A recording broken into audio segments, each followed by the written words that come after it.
তাও সেটা কোথায়? ক্যানিং হসপিটাল, ক্যানিংয়ে ওই যে জায়গাটা কি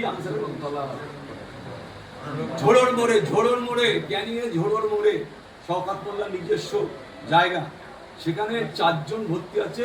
কারোর পা চলে গেছে, কারোর হাত চলে গিয়েছে, তারাও 4 জন মৃত্যুর সাথে লড়াই করছে, যে কোনো সময় মারা যেতে পারে।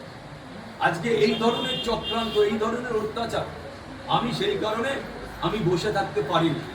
যে আমি বসে থাকতে পারিনি, তারপরে আমি সিদ্ধান্ত নিয়েছি যে আমি আইএসএফটা করব। আইএসএফটা সিদ্ধান্ত আজ থেকে কয়েক মাস আগে নিয়েছি। তারপরে পরপর প্রসেস চলতে আলোচনা করতে আজকে আমি দলে জয়েন করলাম।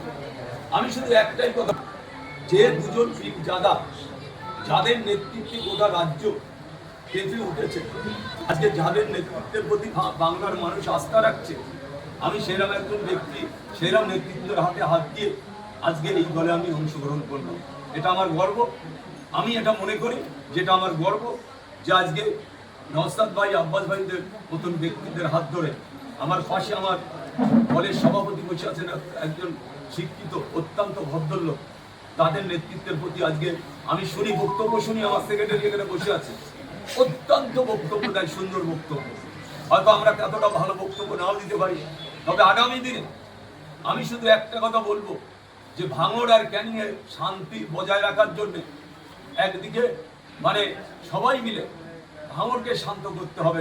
যেমন নওশাদ ভাই আছেন, তিনি যেভাবে নির্দেশ দেবেন, যেভাবে আদেশ দেবেন, সেটা আমরা নির্দেশ আদেশ মেনে চলি। অবশ্যই আমাদের দলের পক্ষ থেকে প্রথম স্ট্যান্ড ক্লিয়ার করি। অবশ্যই নীতি নৈতিকতার প্রশ্নটা আমরা আজ রাখিনি, বিগত দিন থেকে আজও এবং আগামী দিনেও আমাদের নীতি নৈতিকতার প্রশ্নটাকে আমরা সামনে রাখব। আমার দেশের সংবিধান যে সিস্টেমের কথা বলে, দেশের সংবিধান অনুসারে কারাগার তৈরি হয়েছে, যে কারাগারকে আমরা কারাগার বলতে পারি না, কিন্তু সাংবিধানিক পরিভাষা কি? সংশোধনাগার। তাহলে আমার দেশের রাষ্ট্র যদি কোনো অপরাধীকে তার সুযোগ দেয়, তাকে সংশোধনাগারে রেখে সংশোধন করার, তাহলে আমরা কেউ দেশ এবং দেশের সংবিধানের ঊর্ধ্বে কেউ নই। সুতরাং কোনো মানুষ তিনি যদি তার বিগত দিনের রাজনৈতিক জীবনের যে অন্ধকার দিকগুলো ছিল, সেই দিককে পরিত্যাগ করে নতুন করে সংবিধান মোতাবেক, নতুন করে ভারতবর্ষের যে গণতন্ত্র, আমাদের ঐতিহ্য, আমাদের যে পরম্পরা, সেই পরম্পরা মেনে তিনি যদি রাজনৈতিক কর্মকাণ্ড নতুন করে শুরু করতে চান, আমাদের সংবিধানেই সেই প্রভিশন রয়েছে। এটাকে সুযোগ দেওয়া আসলে সংবিধানকে এবং সাংবিধানিক সুযোগকে মর্যাদা দেওয়া বলেই আমরা মনে করি।